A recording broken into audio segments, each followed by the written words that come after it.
Volkswagen's UP GTI takes pretty much all of the hot hatch purity that marks out the Wolfsburg brand's larger Polo and Golf GTI models and distills it into something smaller and more affordable.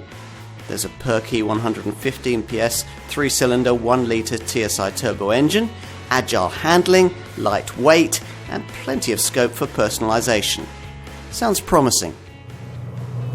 Some junior shopping rockets require you to thrash the engine to within an inch of its life if you're going to release respectable performance. The UP GTI isn't like that. The 1-litre TSI turbo 3-cylinder power plant beneath the bonnet is a reworked 115 PS version of the 90 PS unit that we've tried in the ordinary UP, and like that unit, it develops most of its punch in the mid-range. So you won't be thrashing about, ramming the rev limiter in the way that you would in some rivals. But that doesn't mean that this dinkier GTI can't charm you in a different way. Power on, and it delivers a fizzy, effervescent feel thanks to sharp throttle response, super lightweight, and an engine note that's boosted with surprisingly realistic drama by the stereo speakers. By modern hot hatch standards, you're not actually going very fast. Rest to 62 takes 8.8 seconds, and the top speed at 122 miles an hour isn't much more than your local sales rep's Ford Focus, but you quickly forget about that and you adjust to a different brand of performance motoring.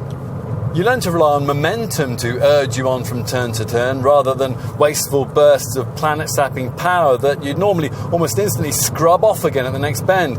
Now, at car and driving, we've got used to needing to hire a track to really explore the limits of what the average modern hot hatch can do. In this case, all you need is a lightly trafficked stretch of your favourite route back from the school run. On such a road, you'll notice that cornering roll is impressively controlled, and that's thanks to revised dampers, stiffer springs, a lowered ride height, and a beefed up rear axle. Yet, despite all this, and a bespoke set of 17-inch wheels, the ride remains compliant.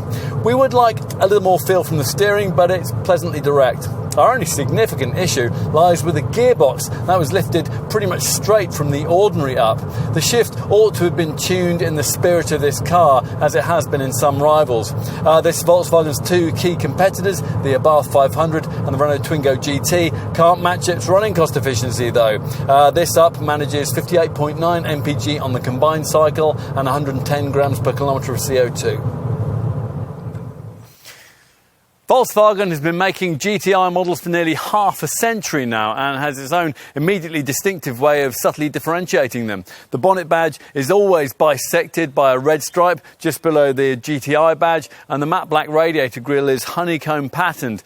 There is GTI front wheel arch badging, there's rear privacy glass, and there's sports suspension that lowers the car by 15mm. The wheels are unique to this model, bespoke 17-inch alloys specially developed by Volkswagen's R division, with a reduced offset that delivers this variant's required wider track width.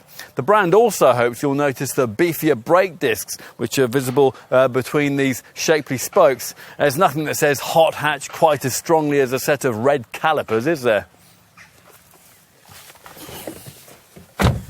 Where the Jakara tartan seat trim is another classic GTI reference feature, this red-stitched 3-spoke multifunction GTI steering wheel looks great too.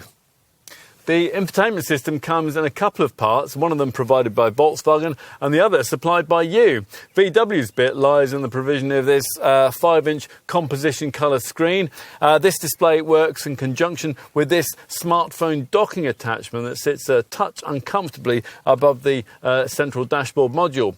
Click your handset into this, having connected into the USB port behind, and downloaded onto it Volkswagen's clever Maps and More app, and you'll be able to access features like navigation, car-specific information, and the brand's Think Blue Trainer driving efficiency package. Maps and More app is a pretty sizable one. You're looking at 216 megabytes for the main app and nearly 900 megs for the UK mapping data.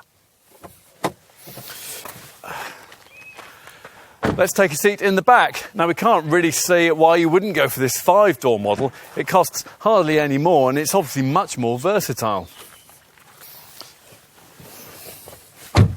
Once inside though, there are a couple of irritations. First, that you don't get proper side windows, just these glass panes that you can angle out for extra ventilation. And secondly, that there's no opportunity to take a third centrally seated passenger. Let's finish with a look at the luggage area. Open the glass tailgate. This has apparently been styled to look like a flat screen TV. And as long as you can lump your stuff over this rather high sill, you'll find 251 litres of space.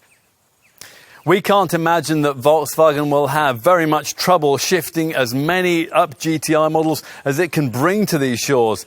British buyers love a small hot hatch with agile handling, a perky feel and a bit of heritage. This car ticks all those boxes emphatically, and it'll be a perfect starting point for those who one day aspire to a Golf GTI.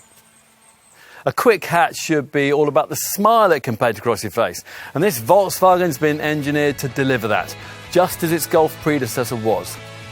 Nothing changes.